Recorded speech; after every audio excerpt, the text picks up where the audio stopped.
I'm starting to like convince myself to get this. And, I might just go ahead and just back it in that level and then try to think about it later if I want to regret it, try to self-convince myself. But it definitely works. This is definitely worth it. And this is what I think all campaign pages strive to do. Yeah. You're not trying to force me to buy it. Yeah. But you're giving me the option and you're really showing the value there.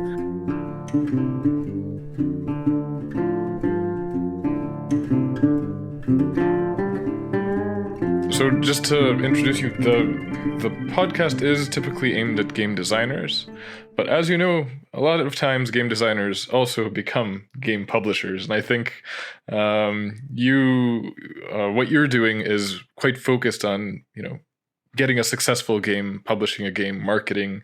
You've made some amazing looking trailers for Kickstarters, and you've worked with some huge companies. Could you tell me how you started in this industry, in board games? Wow. Well, board games have been in my life forever. One of the things that I think many of us sort of went through this journey through the basics, the Catans and the Monopolies, and then having that epiphany of, oh my God, it's a whole new world. Look at all these games. And it's sort of, I always wanted to be a filmmaker. I've always created Star Wars fan films in the backyard and dabbled with effects and stuff like that. And also realizing, I could actually do this as my job. And then sort of having reality slap me in the face where, this industry actually is very unforgiving.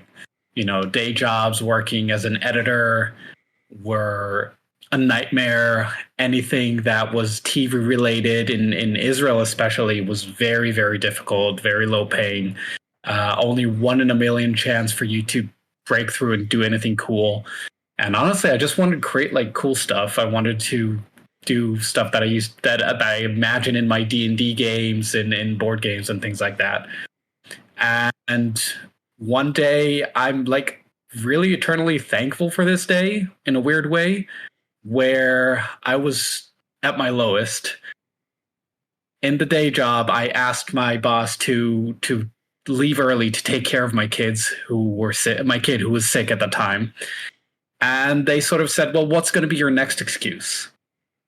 And it was that moment was like a wake up call. I'm like, okay, I cannot let anyone treat me like this.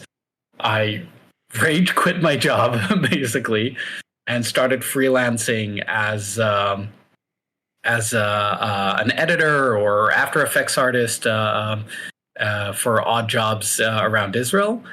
And having that space to suddenly rediscover myself and rediscovered my passions and, looking at my Star Wars action figures and my collection of board games, I was like, let's find a way to make something fun.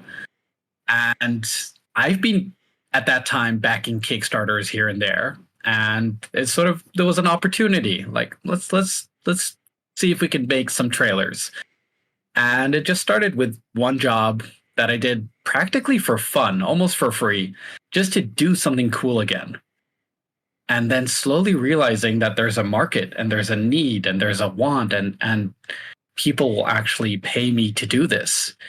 And I remember that day, it was during COVID. Well, compared to many other people, I've had the opposite happen to me during COVID, where I had too much work because both my freelancing clients in Israel wanted tons of videos about COVID, about, regulations and things like that. I was working with a lot of universities and governmental institutes. And at the same time, board games suddenly had a boom during COVID.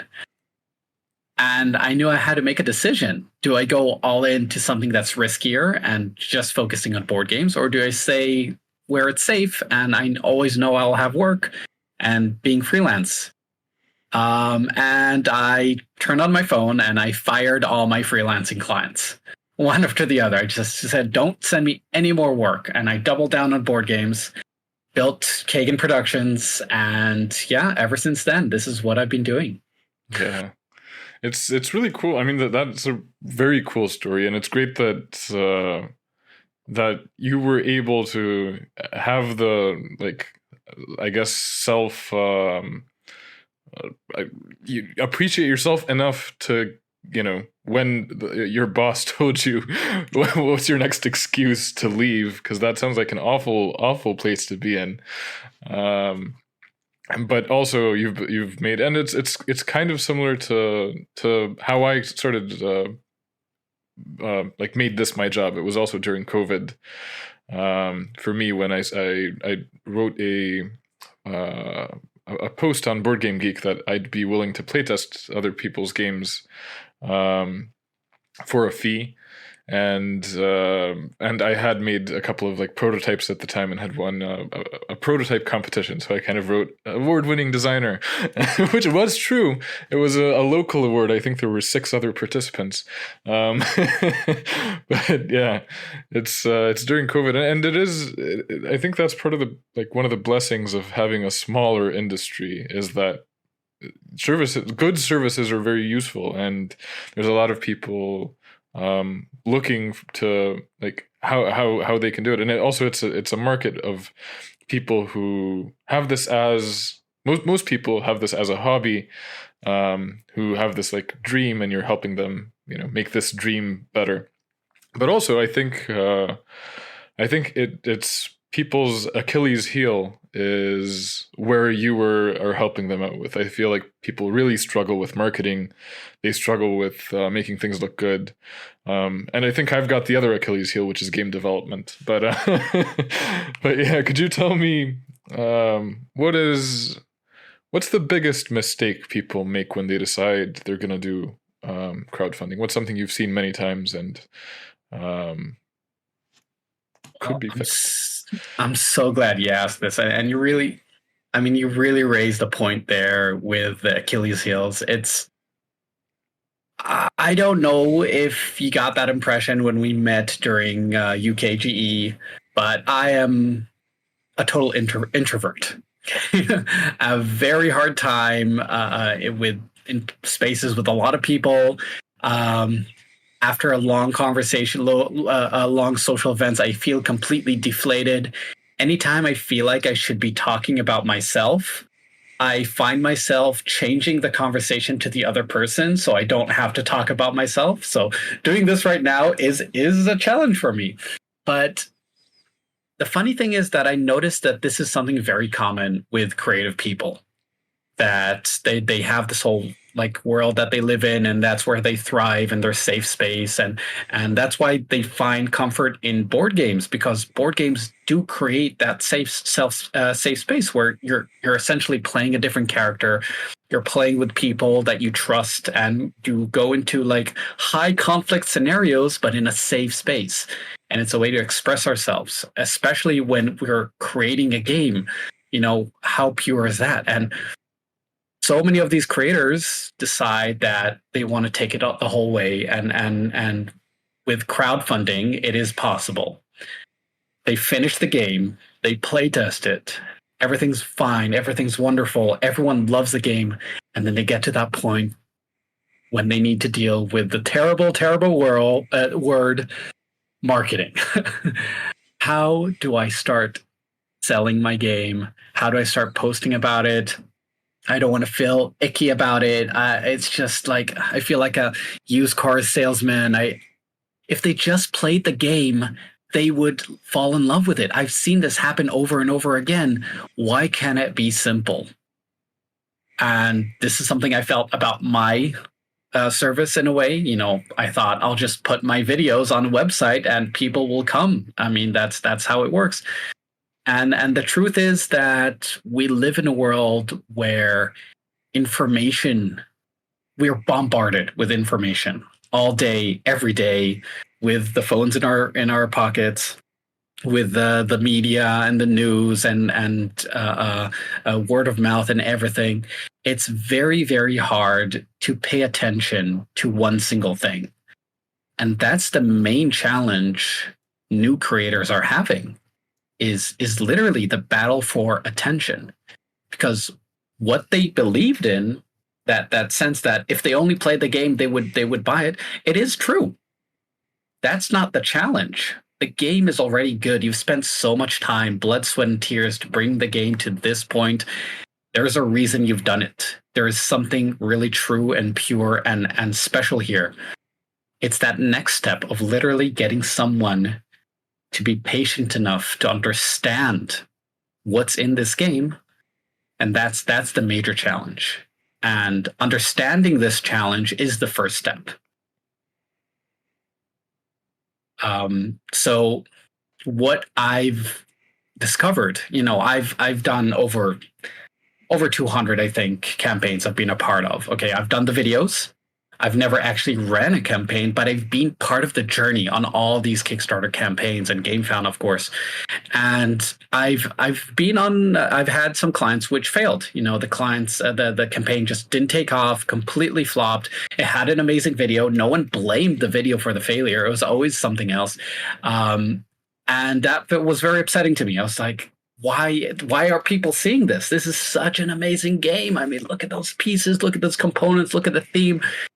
And I discovered I wanted to figure out how to solve that problem. And I just dove into a rabbit hole of learning more about marketing, about branding, brand strategy, storytelling tactics, which helped not only my own business, but also to understand what actually makes a crowdfunding campaign work and a marketing campaign work. And I was actually surprised by how pure it actually is and how similar it is to what I do when I make my videos. They're essentially telling a story, and they're trying to tell it in a way that conveys the core of what makes the game special.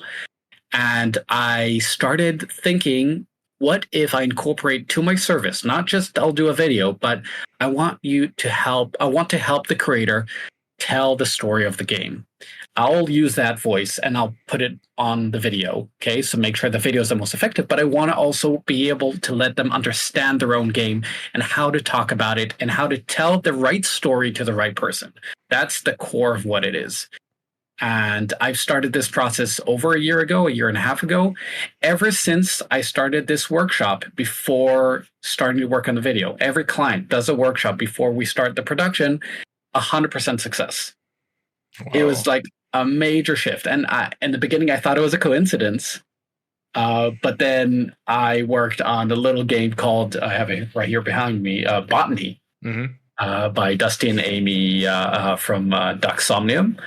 And for them, what I loved about working with them, that they were really receptive to this process and really dove into what makes our game special. It's a game about collecting flowers in Victorian era England. You're all these rich people that are kind of bored with their lives, so they go around the globe finding rare flowers and destroying the competition, maybe losing a limb along the way. It's very crazy and wacky and beautiful. It's a beautiful, beautiful game.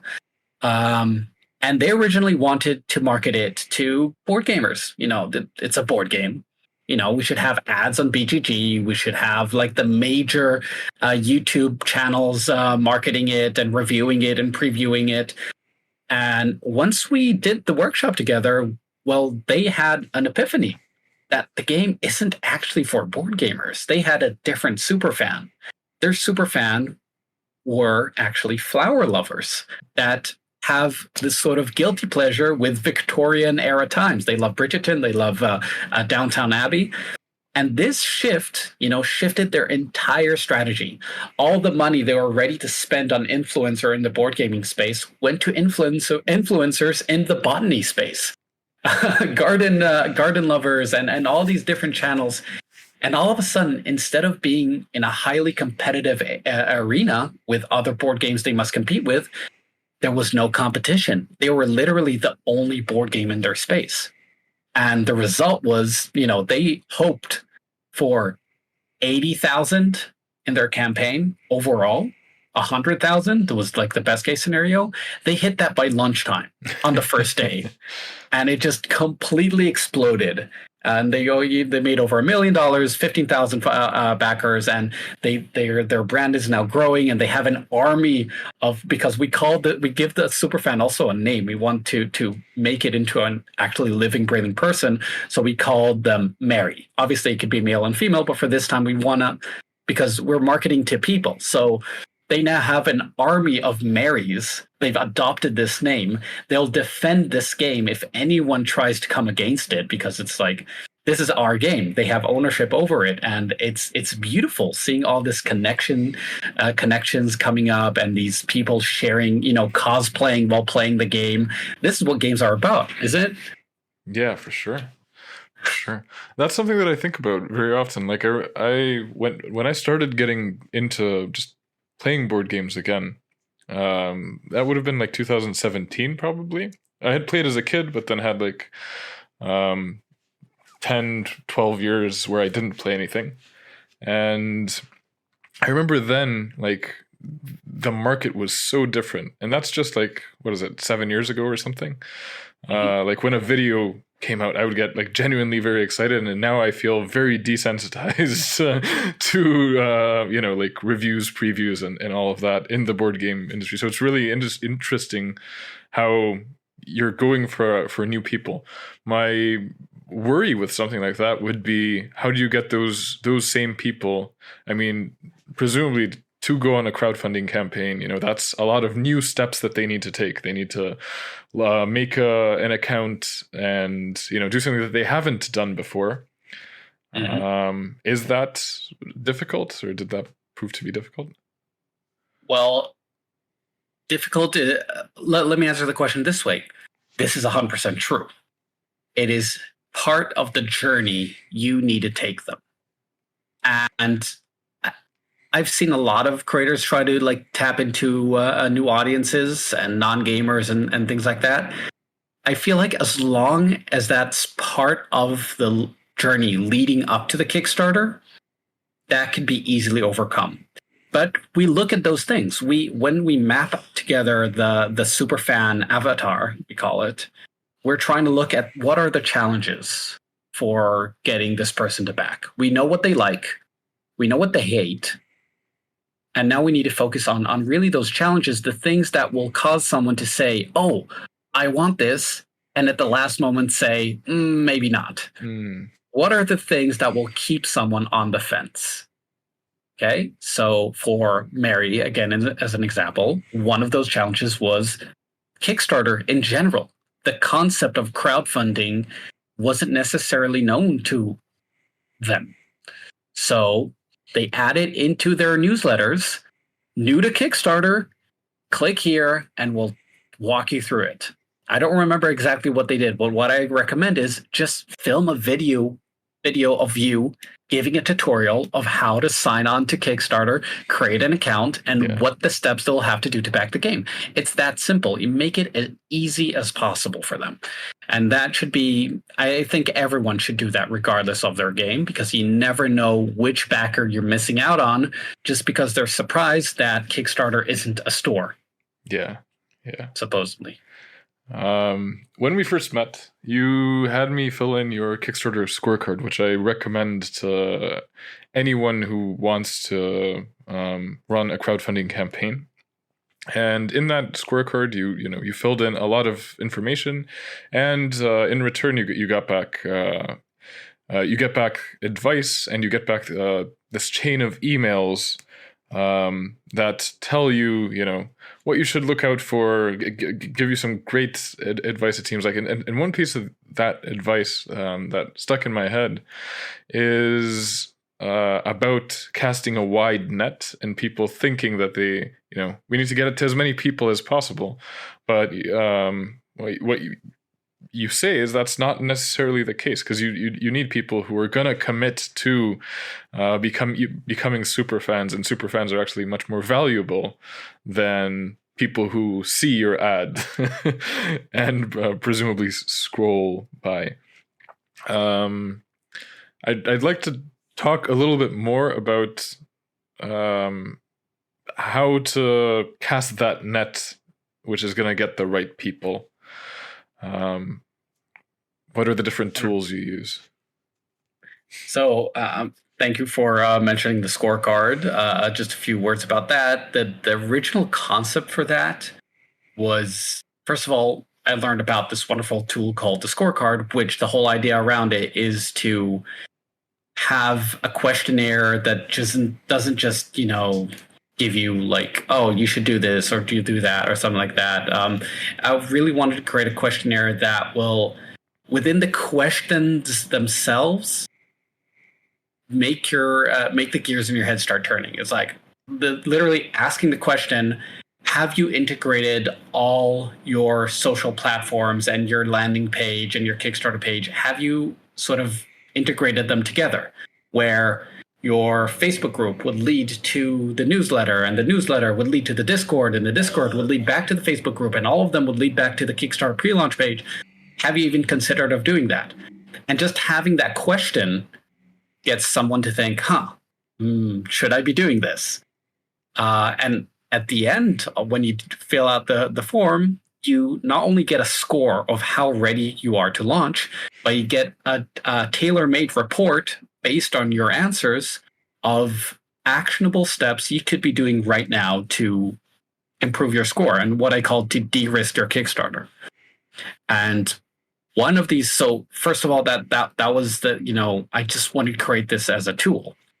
Then I realized I could take it a step further, and if you're interested, invite you into this into our newsletter, which we give weekly tips, which eventually also leads to a bigger offer. But we'll talk about that later.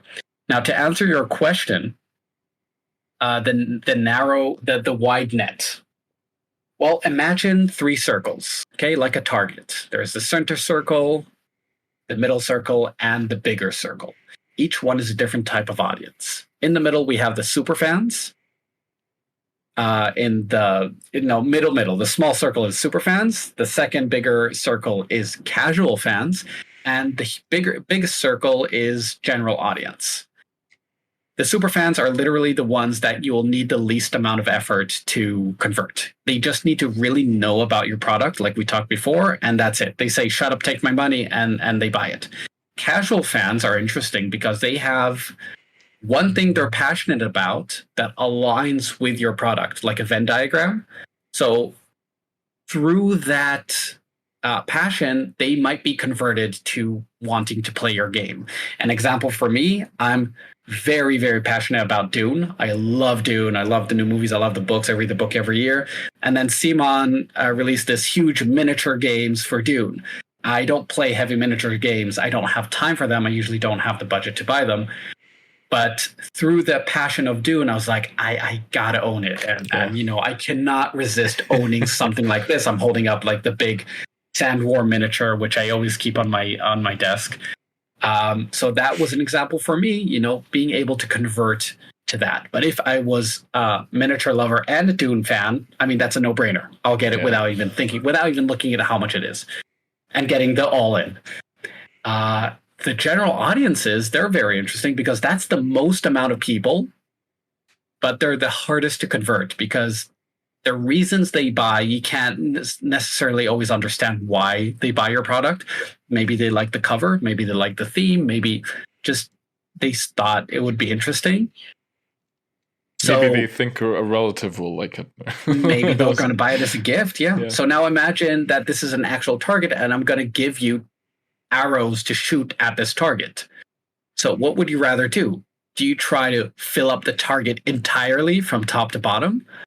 Well, in that case, you might miss the target entirely or run out of arrows. On the other hand, if you try to aim for the center every single time, well, 2 things will happen. One is you can be very consistent and you can improve your aim from arrow to arrow. 2, the more you hit the center circle, there is a magical thing that happens. The center circle grows. And it starts sucking in the other circles inside. And this might sound weird, but this is what actually happens. When you're speaking to one type of person, that ultimate superfan, the one that just really needs to know, it causes everyone else to get excited because they're like, what is it? They Yeah. get curious. It's like, is this like a club that I want to be a part of? Is this, there's a lot of excitement. I mean, take the Marys as example, that they're taking all these photos and people are like, what is this game? Why are they so excited about this game? I gotta know more. You never know. You might become a Mary now. The other thing that happens is, you talked about ads and running ads and ad spend. Everything becomes cheaper for you.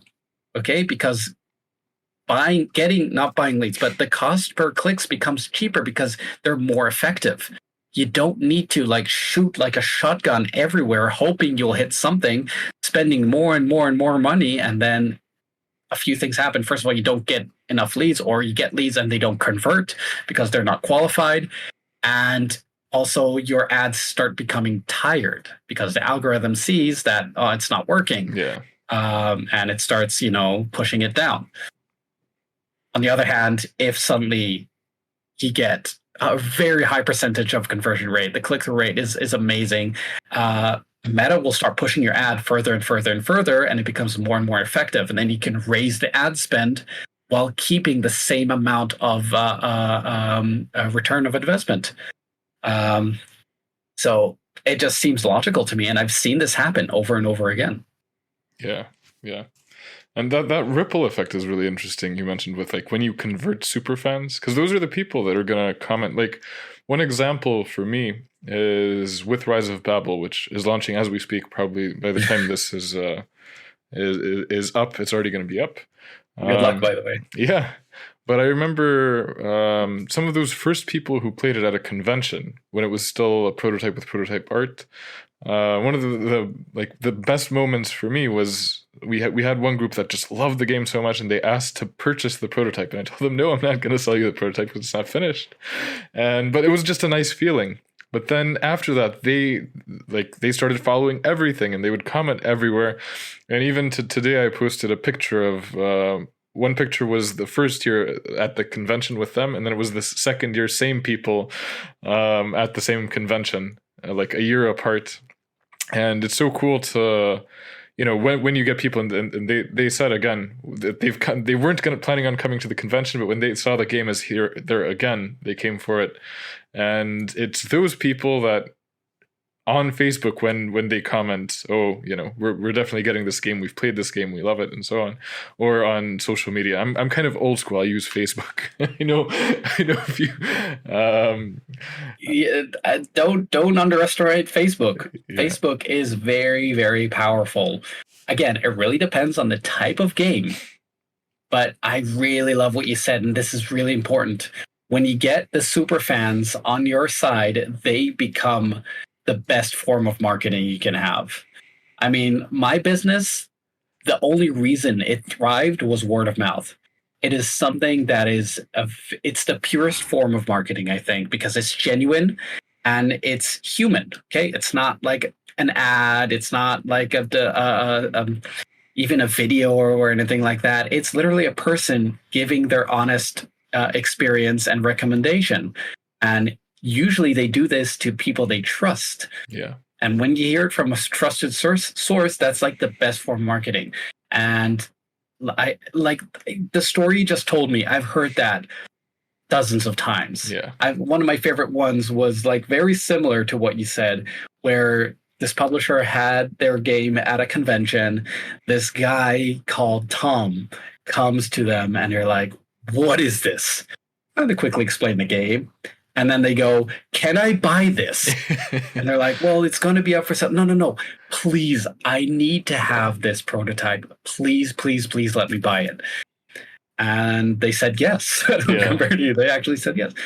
The next week, a video pops up where Tom shares their reaction to the game, and they start just raving about it and how they played it. And it has to do a lot of with also D&D stuff. So, they incorporate it into their game and role playing and stuff like that. And people were liking and like, where is this? Where can I follow? And this one guy created such a ripple effect, which the publisher saw the next day, a spike in their followers, which are all also becoming super fans. eventually, long story short, he hired Tom to be his marketing manager, Wow. which is like literally, the ultimate marketing person you can hope for. Yeah. Yeah. No, that's an amazing story. Yeah. Um, about I'm just looking at my notes here. You've got one thing that I found very useful again in your following the Kickstarter scorecard was the Kickstarter launch timeline that you have. Could you give like a brief overview of what that is for people and sort of because that's a question that I think all people, or I've been asked so many times, like, how long does it take to make a game? Is the wide like sort of question, but how long does it take to get a campaign page ready?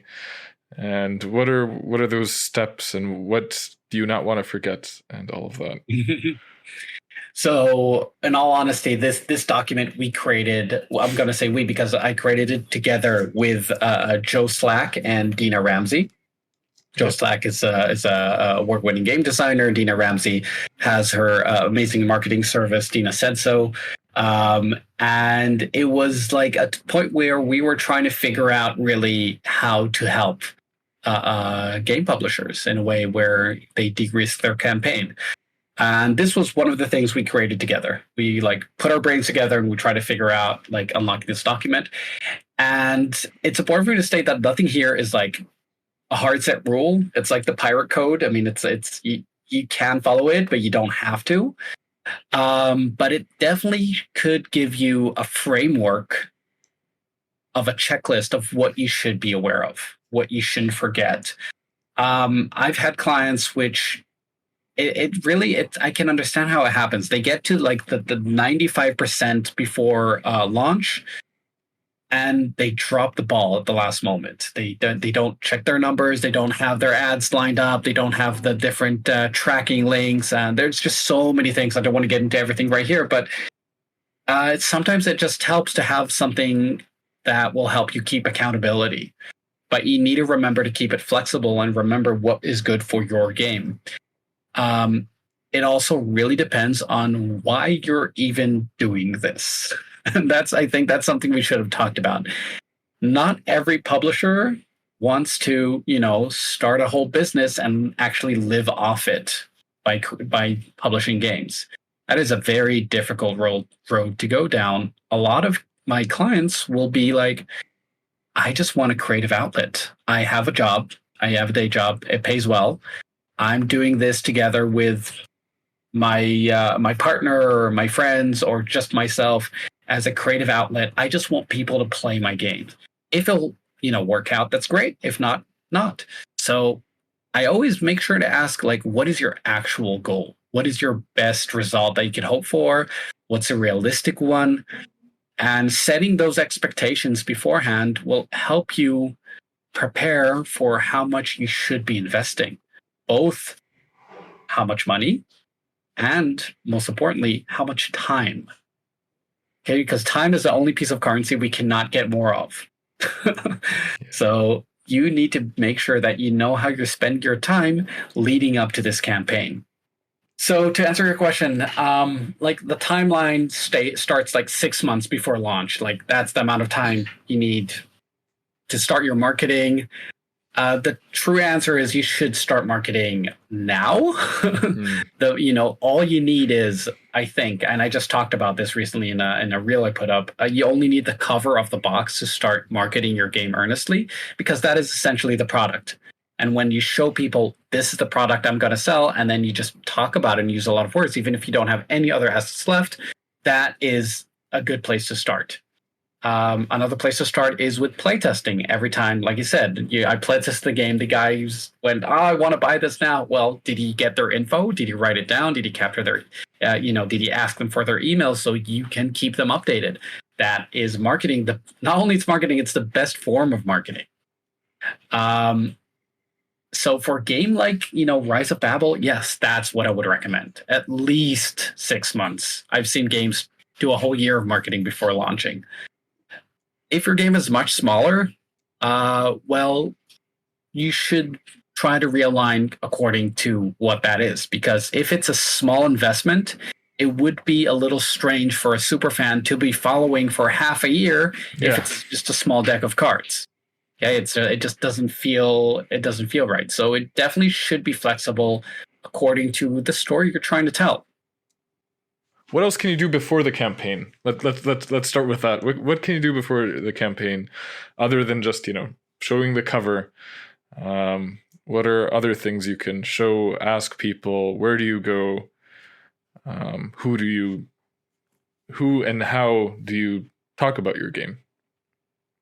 So obviously there's tons of things we can talk about, but let's sort of try to break it down in a very easy to consume way. There is two types of marketing that I see that really work for tabletop gaming, and that is organic marketing and paid marketing. Okay? And both are very, very important. Organic is the one that will cost you time. Okay? You need to be posting about it on social media. You go to conventions. You playtest the game online, offline. You put together a landing page and just if anyone asks, you have somewhere to send them. You ask for advice about your game. Okay, you're just trying to decide between two pieces of artwork, or you aren't sure about something. So that's a perfect way to start engaging with the community, who love knowing what's happening behind the scenes, but it will also suddenly, show their interests. What I call hand raiser posts. So it's like if you want people to come on board, you're like, anyone is interested in being in my VIP group or inner circle that will actually have influence or know when things are happening. And it's like just finding these super fans, finding where they're hanging out. Are they hanging out fairly on Instagram? Or maybe they're only on Instagram because it's a very visual game and you want to share a lot of the graphics and the art. Or is it more a conversational type game where you want to talk a lot about it in that maybe Facebook? Or is it something where you would rather go on Discord and have the live chats with people? So do all that. That takes a lot of time and a lot of putting yourself out there, which is a little difficult for creators, like we talked. The other side is the paid ads, okay, using Meta. And this is important to do even before you launch your campaign, to sort of see what works and get data, get clues. You start A/B testing. You try different audiences. You try different formats. You see which ad, and don't spend a lot of money. Just start testing out the waters. Getting leads, getting emails was also important, but also seeing what works and what doesn't. So by the time you launch, you have all you need to know where to pour your ad spend and really where to push it. Does that make sense? Yeah, that totally makes sense.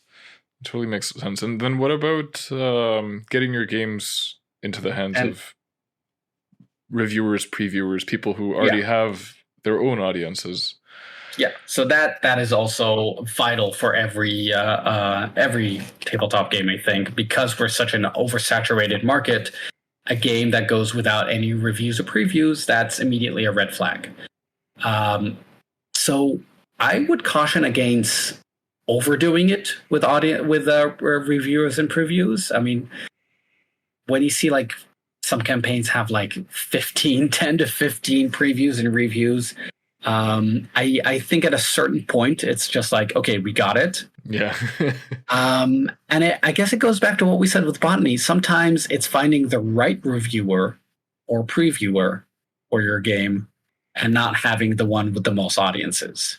So really, if you follow them and you engage with their content and you resonate with them and you feel like it's a good fit for your game, that's when not only when you reach out, the reviewer the influencer will be excited about covering your game because it is the type of game they love to cover.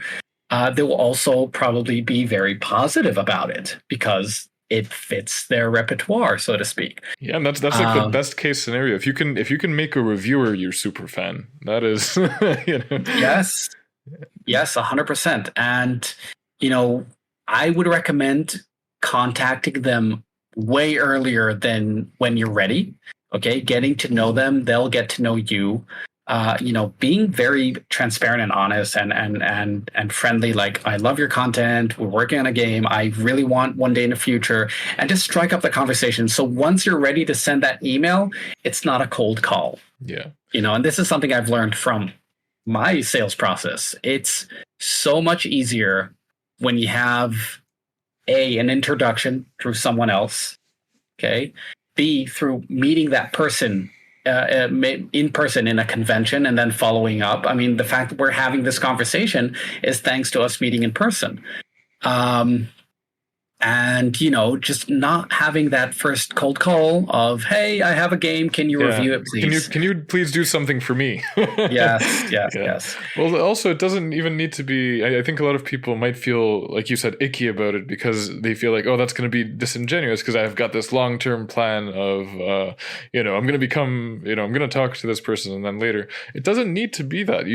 There's so many people, like me now having a couple of years, behind my back in the board game industry, I'm always happy to talk to somebody who's new to it. I'm always happy to recommend where they go and recommend other people, because I'm not losing anything, from that. Or that's something I'm happy to do. I feel like most people in this industry would be happy if you reach out to, at least have a look at whatever you're doing, or just talk to you, or maybe if you're interested in their thing, which is, hey, how did you get this very successful Kickstarter, or how did you, just asking them about how they did it. One, you're going to learn something because they have a lot more experience and they've been able to do whatever it is.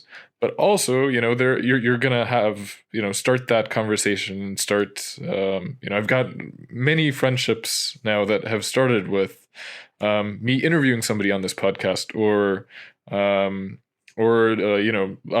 several times with clients that I've had who came to me and asked me to playtest something for them, and then later we ended up developing a game together, or even publishing a game together, 99 Ninja, which was published last year. Sweet. A little game. I have it right here. Yeah, awesome. That was Matt was one of my first clients. He had reached out with a game that I really liked. I did a blind test for it. And what we do is, I record myself just reading the rules and playing the game. And I remember after that complimenting him on how good his rules were.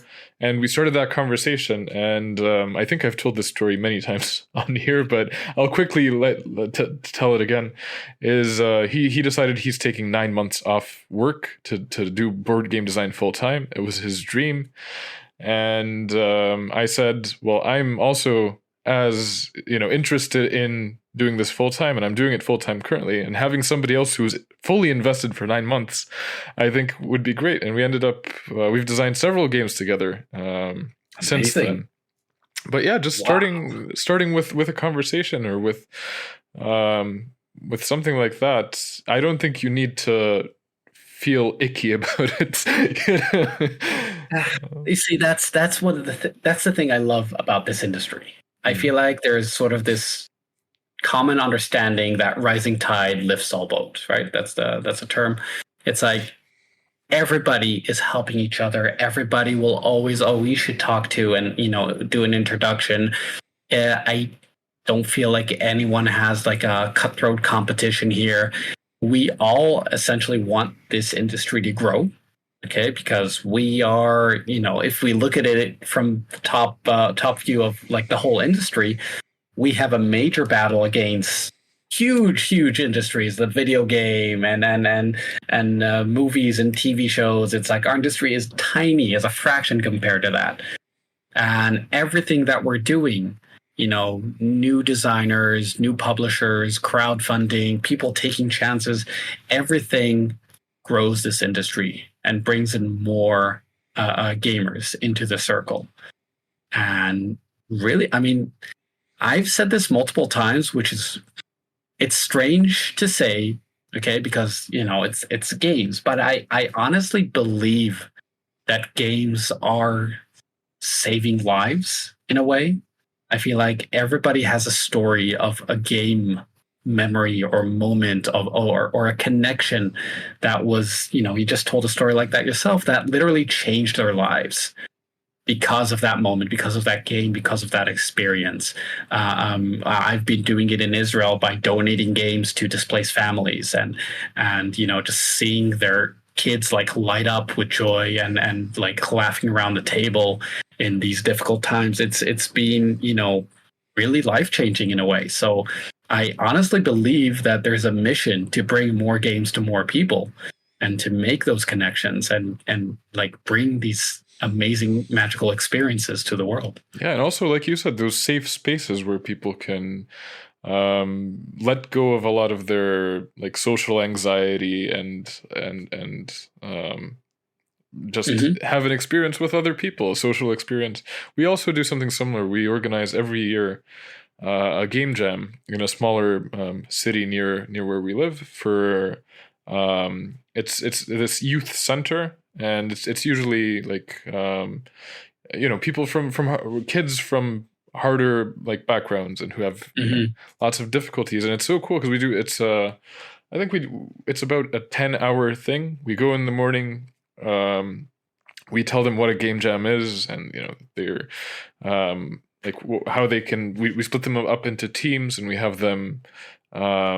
Each team needs to have a game by the end of the day, and nice. It's very collaborative. It's always super positive, and it's they're playing together. They're making something together. Everybody has a game. Depending, some are more fun than others, but none of them are super fun because it's only a couple of hours that you've spent with it, right? Yeah. But yeah, definitely there's I think games in general are very beneficial, and also it's very useful to have that. I think the spirit of gaming is that spirit of it's okay for me to lose sometimes, and and also just the Euro gamers trying to optimize and find solutions, and I think that's really useful as well. You learn a lot of great skills in a very safe space.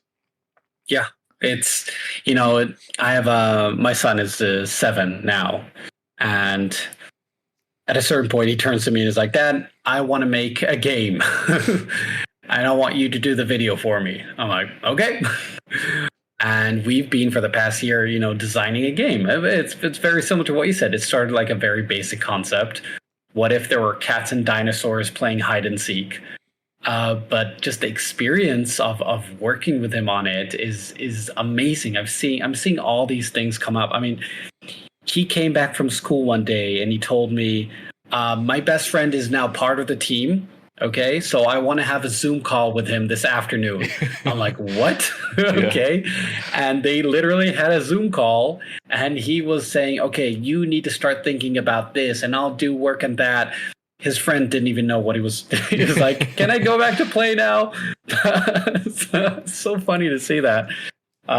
So I can only imagine. I mean, who knows for those kids that you did the game jam for? Who knows who will grow one day and be an actual game designer? Could be, yeah, definitely, definitely. It's paid forwards. Yeah, and you get also my other favorite thing is at conventions when there's people who don't play games. I recently had a very interesting experience. Just a couple of weeks ago, I was at a convention showing Rise of Babel, and there was a group that they were just locals. It was at a small village was where the convention was. So, lots of locals showed up just to see what's going on. And this group of like people maybe in their like early 30s showed up, and they were like, oh, what's going on here? And I'm like, oh, I'm showing this game, and I'm like, do you want me to teach you how to play? And one of them said, I don't play games. I ride a motorcycle. those two aren't necessarily mutually exclusive, but it was great because then he did sit down. That group sat down, and I taught them the game. And the thing that we tried to do with Rise of Babel, which I'm really proud of, is, and it's a question we get very often, is, why are you launching a base game with an expansion? Why don't you have this content made? Why isn't it in the same box? And it's because in that base game, we've streamlined it a lot just so that people like that, people who are new to board gaming, can still pick it up. I think the base game is probably like Gateway Plus is where you'd put it. So it's like much lighter weight, but then we also play a lot more like heavier games. And so we wanted all that other content that we had thought of to split that apart and have that also be part of it. But it's awesome to see when somebody who's not into board games plays a game, and then a couple of turns in, you can see like the wheels turning in their heads and like, oh, I'm going to do this to do that. And yeah. It's I love it when games sort of sneak in that strategy. They don't demand you burn your brain on them, and it's sort of suddenly you're making that connections, and you're rewarded by feeling really smart. You're like, I figured it out. It's like it's a classic show don't tell. I always tell my clients, never tell your clients this game is like you took this and that and mushed them together or combine, or this game is like this. Don't explain that. Just show that and let them make that connection. So it's also true with the game itself and also with marketing. If you can make your audience feel smart by figuring it out, by making that connection. Oh, so this game is basically this meets that. And then you go, exactly. You're like, oh, I got to play this now. I love this idea. And it's definitely felt through I just watched the video and scrolled through the campaign page. It surprised me how, that cover, it reminds me a lot of heavy Euro games that you can imagine, like take up the entire table. And you quickly alleviated that challenge in a way, because, now let's pretend I am a potential super fan. I love playing these like thinky games, but I cannot go too far into Euro territory. That's just too much for me. And I looked at the cover, I'm like, oh no, heavy Euro. And then I watched the video, I'm like, oh, that's all you do? I mean, that sounds interesting. Let me read more into it. And I was like diving in, I was writing more. Okay, so you're building the pyramid, you're making the connections, the elephants go forwards, you're building that tableau, you have these special abilities. Oh, this is actually really cool. And now I'm taking to the next step. Who will I be playing this with? So the first one is my wife. I play games with my wife. First of all, we love the theme. Okay, I love the story of Tower of Babel. Big fan of it. It's one of the things that fascinated me. That's an automatic win, and I don't want to scare her off. I'm like, if I can explain this game to her the same way you explained it to me, that means we can get through that first game, which is the biggest barrier. And not only that, I see it's rewarding you, and it slowly builds up. As you build up the tower, you're getting more and more options. So it's not intimidating on you're nodding. Is this all true? I'm totally guessing here. And the beautiful art, it's just fascinating. And then I scrolled down further. I'm like, oh, so there's expansions. Yeah. That is great. That adds that extra layer of complexity. I am, I love playing the core game until I'm tired of it and then adding in a layer of an expansion. So I'll be able to do this. Yeah, that's actually what I'm hoping for, because I know a lot of people buy everything and then they put everything together immediately. I hope that people go that way. You can instruct them to do that in the rulebook. You should tell them, don't add these in yet. First play. I mean, some of my favorite games are the games Mind Management and Harrow County, which I did the videos for off the page games. And those games literally tell you, start with the basic version of the game and slowly add more and more and more and more stuff, because starting at the end is impossible. And then you learn how to build your strategy. You learn how to, and then it's fresh every time. And I just want to say one more thing about your campaign. I knew a deluxe version was coming. You sort of hinted it And I'm scrolling down. This looks good. I love the components. I love the art. I'm like, where is the deluxe? And then you hit me with the legendary box. And I literally did a double take. I saw like the tiny video. I saw the way it looks like, the table presents, the acrylic elephants. No, the wooden elephants or acrylic elephants? Acrylic elephants, and the tiles are acrylic. They're like from Azul. And the tiles. And I was gobsmacked. And the first thing I thought was, is there a reason I shouldn't be getting this? Because I already decided that I really, really want this. I am imagining this on my table. And now I'm trying to find excuses to not get this. And that's the point where we mentioned before, the challenges. So that's a very steep price. Okay, I live in Israel. Well, maybe there's a solution. Maybe I just pick it up in a convention. I'm starting to like convince myself to get this. And, I might just go ahead and just back it in that level and then try to think about it later if I want to regret it and try to self-convince myself. But it definitely works. This is definitely worth it. And this is what I think all campaign pages strive to do. Yeah. You're not trying to force me to buy it. Yeah. But you're giving me the option and you're really showing the value there. Yeah. And like I said, the second reason for us splitting it in the expansions is, again, it's actually the same reason. It's accessibility, but one is rules accessibility. Like the base game, you can teach, I don't know if you can teach it to your mom, but you can teach it to your little brother. But then also there's the just accessibility of the price point. Like we wanted that low price point, and it's also really useful if you want to get into like big stores like Walmart or Target. It's very difficult to do with a game that's more than $50. Yes, 100%, and that gives also the excuse of why to even back the Kickstarter, not to wait to retail. Now, just notice something interesting. As I was talking, trying to think if I want to get the legendary box, I've already backed the base game regardless. Yeah. So it's not that I don't have that conversation anymore. I've backed the game. That's it. Done. Yeah. Am I going to upgrade? Am I not? That's a different conversation. But that feels like the right story, telling the right story to the right person, like we talked about. Yeah, for sure. And I think it's nice to give those options, and it is something that I don't know, I guess that's like a marketing thing as well, kind of having those levels that are near each other. It's like, if I've already bought the base game, then I might as well, add in the expansion. But if I've already bought the expansion, I remember one of my early episodes on the podcast was with Anna and Lisa, who they had this great Kickstarter campaign, and it was kind of board game adjacent, I'd say. They had during COVID, they designed 12 different envelope mystery puzzles that you get them in the mail. They were able to do like really cheap shipping, from what I remember, and they were also really good mechanically. Like they were. I played the first couple of them then, and I remember just really enjoying the puzzle of it. And it's the type of game you're going to play it, you'll finish it in an hour or two, and then you'll give it away to somebody else. But I remember they told me their lowest pledge was for one envelope, and it was like 20 Canadian dollars, I think.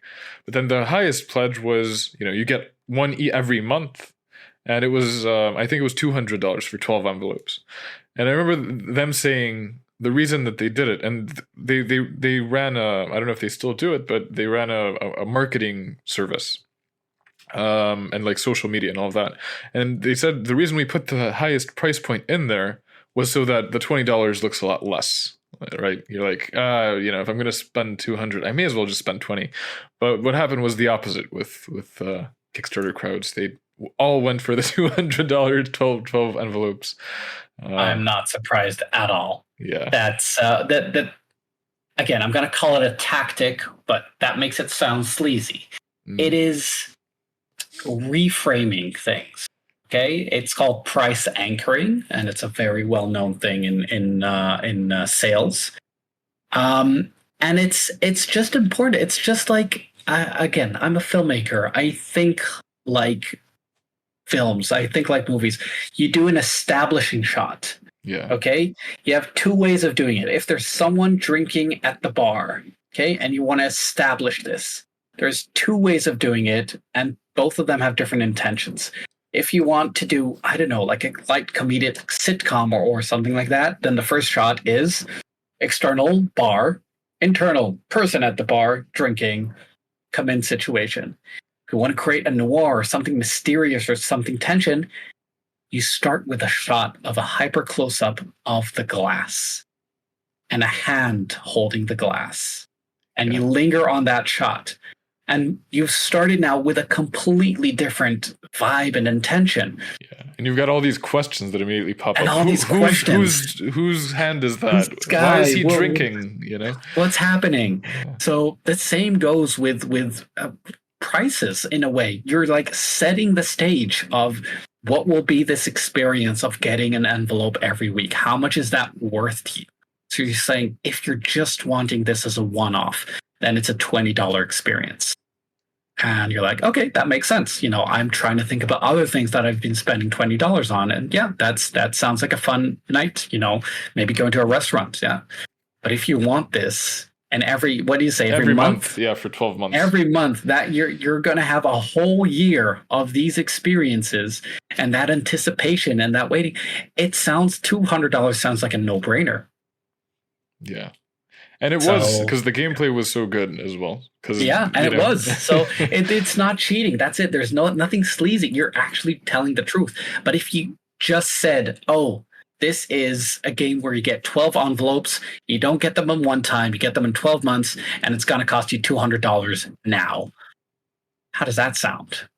It just doesn't sound right. It's just like something is wrong. I mean, why did we start a scene with a lot of drama and tension, but you basically revealed everything to me? Yeah. That's the art of storytelling. You need to know how to tell the story to create the right emotion, the right effect. Yeah, it's awesome, and I can almost always also see like how you're gamifying the marketing as well. In a way, gamifying is a whole different. I don't see myself as gamifying it. I see it as storytelling it in a way. Yeah. I don't know how to call it. It's just finding another way of telling a story. Everything that you do is telling a story. Every ad, it has its own story. The campaign page, as you scroll down, like I said before, has its own story. The video obviously is telling a story. The game itself, you know, and when I say story, it's not once upon a time. It's that journey that you go on from seeing that first impression to the point where you need to make a decision to the point where you're rewarded from that decision. Yeah. And also just noticing those stories, I think, and sharing them. Like you talked about, I think it was in one of your short reels about how people want to see a person behind it. Like you don't want to hide all of your, like, you know, odd things and like things where, you know, you're not correct and stuff like that. But also I think now lots of times I'm like, this is a story. I catch it. And also one of my hobbies is I also do stand-up, and it's very similar. Like sometimes you're like, oh, this is a bit, this is a joke.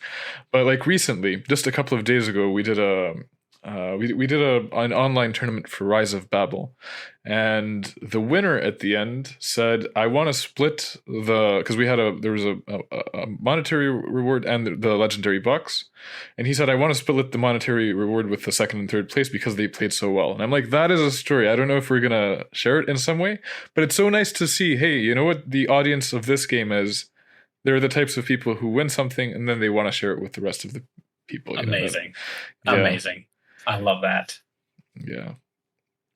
Yeah, it's I mean, look, it sort of reflects what gaming is. This is something that all different marketing firms or any type of advice, they keep saying this, like the thing that is king now is personal branding, which is, if you had to guess which Twitter account or X account has more followers, Apple or Tim Cook? If I had to guess, yeah,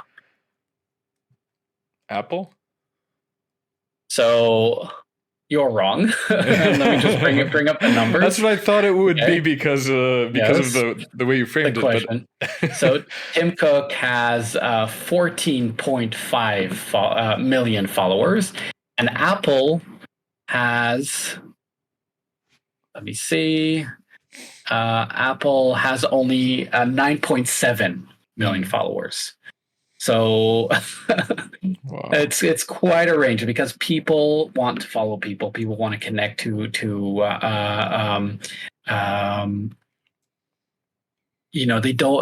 don't want to connect to brands. They want to connect to the people behind them, or to actually to the person. The strongest brands today are personal brands, I think. And with the board game industry, this is even more important because board games are inherently like social activities, even solo board games. Because even if you're playing a game by yourself, you know that there's a whole community of players that went through that same experience, and you can sort of share that. Even if you don't go to forums, you just know a lot of people went through this thing, or you're having that conversation with the creator. Every time I play Final Girl, I'm thinking about how did they do this? Yeah. They made such an amazing experience. And so it's all social conversations with actual living, breathing human beings. So when you're marketing your game, do not hide behind your box. Do not hide behind the brand that you're creating. Remember that always remind your followers that there's people behind it, and they're actually making human decisions. And that also comes, what I was talking about is showing your flaws. Don't try to be perfect all the time. We all know Kickstarters and crowdfunding in general is difficult. There's all the time things that happen that are challenging us with the production and delivering the games. Transparency and owning your flaws and just communicating that will always benefit you. Yeah, and also just finding the courage, because I do think that it takes some courage for you to share, like, hey, this is me and I'm doing this. I know it took me years to be able to do that, because there's definitely something, where you're like, I'm doing this, but like very often you'll see somebody like maybe in their bio or something, they'll write, I'm an aspiring artist, or something like that. It's like, no, you're an artist, you're, I think... Oh. Yeah, let me tell you a story about that. Yeah. When I put together my website and my about section, and it's not right now on the website, but it's an old one. I was told by my dad, funnily enough, I showed it to him, and he said, "Oh no, you should write a leading animation studio." Okay, I don't remember the exact thing. I was like, what do you mean leading? I just started. I'm not leading anything. I'm not. What are you even talking about? He's like, trust me, just put it there. And it was sort of, I put it there, and then I felt like I was obligated. I was obligated to own up to it and be like, if this is what I'm promising, this is what I'll need to deliver. And honestly, until today, imposter syndrome is raging in me all the time. And I've grown to accept that it won't go away. And just sort of, if I'm not seeing clues and actual red flags in reality, not within myself, then I need to just ignore that and continue. I've been just posting reels just for the past week. That has been terribly difficult. For someone that is always super perfectionist with my videos. Every video, I will not show it to the client unless I'm absolutely certain that it works for me. Every pixel, every moment, every beat. And suddenly putting up those reels, which I just, someone asked me, the one I did today, did you just literally film that in your car? Yes, I stopped.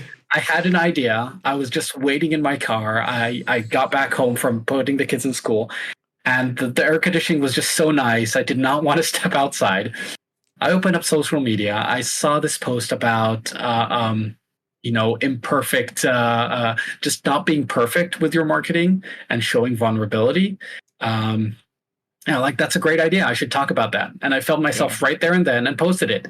It felt terrifying to do it, but I just did it. And I know it's hard. That's what you got to do. You don't you don't also need to be an outgoing personality or even change your personality in any way. Like it's better for you to just whatever your personality is. Like a good example, I think. And the board game industry has changed a lot. Like you used to not even have names of designers on covers. It used to be just a product, and you wouldn't ever. I mean, most people also that play games, they're not going to ask you about who published this and who the designer is. The story that I heard, which may or may not be true, is that at one of the early Essenspiel conventions, some of the best board game designers of the time, got together after to socialize, and I think it was just at a bar, and they were talking about how they don't get their names on covers. While, like book covers always have the name of the writer, and movies also have, directed by and screenplay by and so on. And they signed a napkin on which it said, on which they said, we won't sign a contract with a publisher unless there's something about our name being on the cover. And that's changed so much. Like right now, the smaller or the indie publishers, like a great example I see behind you, you've got Ezra and Nehemiah, like Shem Phillips and Sam McDonald. Shem isn't an outgoing character. Like I've talked to them many times.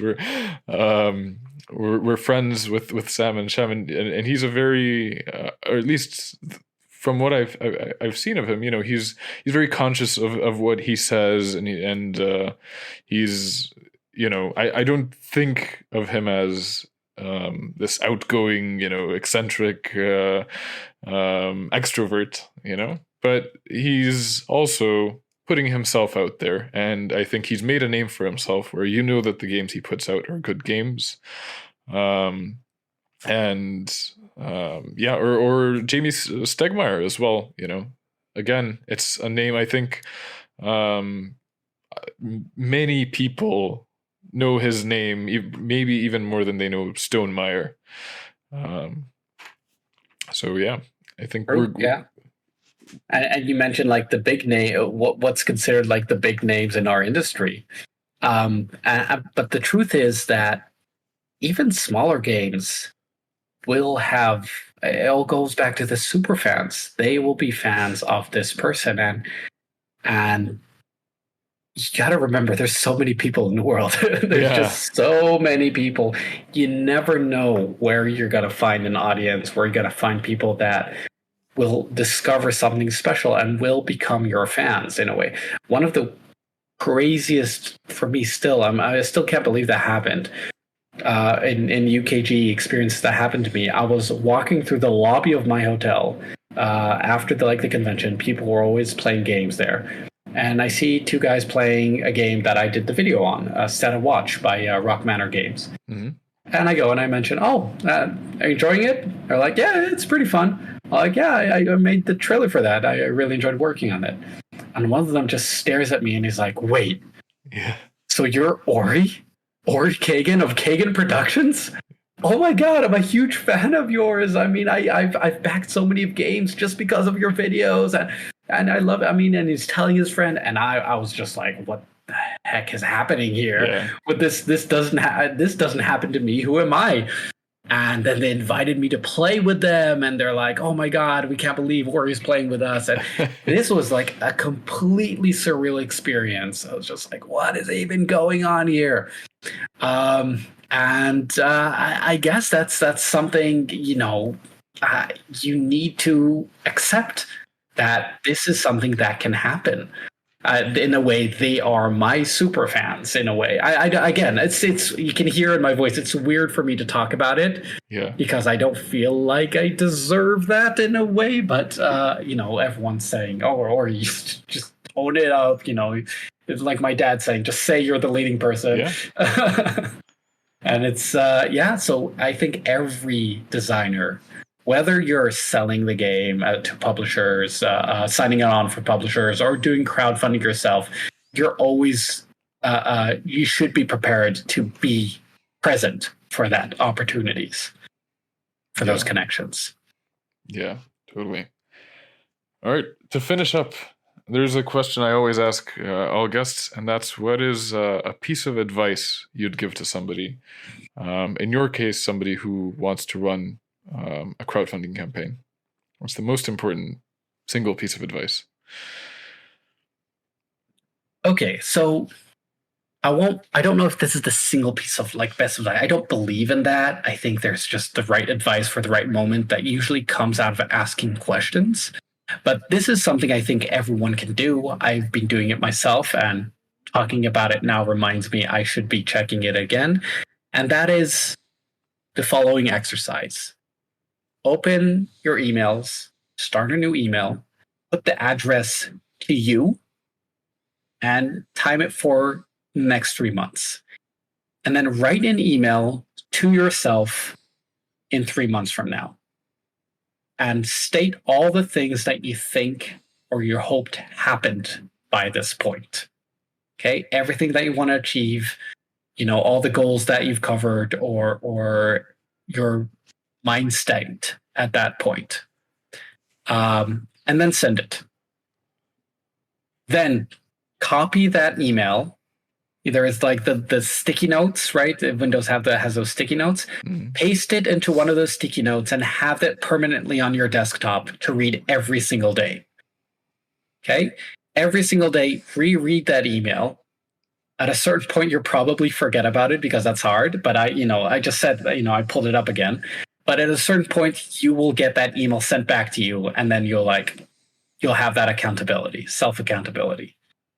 And it's that combination of rereading it every single day and getting to that point where you will be surprised by how much you achieved within those 3 months. Yeah. Also, that's a great piece of advice, by the way. And I've sent a couple of emails to myself before, so it's it's something I have tried. But I think a big part of this, to me, is just writing that out is going to make things so much clearer for you. Even, just that single step of I'm writing this out, and these are the specific things that I want. That's a secret. Don't reveal that. Yeah. All right. Well, fantastic. Thank you so much for spending the time with me. It was great talking to you. If there's one last thing I can sort of mention, again, it's strange. We talked about sales and all that, and it's still strange to me to do this. But there is a program I'm actually planning on launching soon, and I wonder if it's okay if we can sort of mention it here. Of course, as much as you want. One of the frustrations from seeing some of my clients fail when they clearly could have succeeded if they only had some sort of system of accountability, something sort of like a community, a support group that would lead them in the crucial months before launching. It always upset me that there isn't something like that, and I decided just to go ahead and create it. And I'll be launching a program called the Kagan Academy. I imagine you'll have my logo so people will understand. And the idea is to do like 12 weeks where we will go through my entire marketing framework, the one I've been using for all my clients, but in a price point where you don't have to hire me for a video to get that. And basically having this community, it's going to be small, limited to like 30 people, a small community of like-minded people going through the same experience together with this sort of support group where I'll teach you what you should be doing now, how to find your voice, how to find your selling points, how to find your super fan, and actually being accountable on that. And I'm going to bring in like expert speakers. I'm planning a lot of fun stuff, and I would love for people to join us and really go through this experience and create amazing games. Yeah, fantastic. That's great. And people can find out more at kaganproductions.com. Yep. Also, your Kickstarter scorecard is something I can easily recommend. Yeah, I'll give you the link to that as well. Yep, all of the links will be in the description. Thank you so much again. Thank you so much, Ivan. It was really fun.